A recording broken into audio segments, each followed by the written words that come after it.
ত্রিকোণমিতি অনুপাত দশম শ্রেণীর 7 খ নম্বর। 7 খ নম্বর প্রমাণ করতে LS ইকুয়াল প্রমাণ করতে হবে যে RS 1। LS sec a divided cos a minus tan a divided cot a, তাহলে sec a ইন্টু 1 ভাগ cos a minus tan a into 1 ভাগ cot a। sec a into sec আমরা জানি যে sec a ইকুয়াল 1 ভাগ cos a আর হচ্ছে tan a equal 1 ভাগ cot a, তাহলে sec square a minus tan square a। আমরা জানি যে sec square a minus tan square a equal 1, তাহলে RS ইকুয়াল 1। করতে যাচ্ছি ত্রিকোণমিতি অনুপাত দশম শ্রেণীর 7 খ নম্বর। 7 খ নম্বর প্রমাণ করতে LS ইকুয়াল প্রমাণ করতে হবে যে RS 1।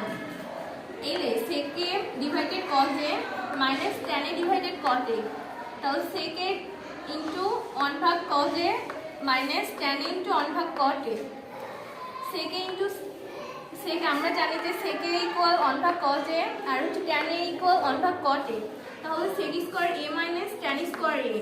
আমরা জানি যে sec square a minus tan square a equal 1, তাহলে RS ইকুয়াল 1।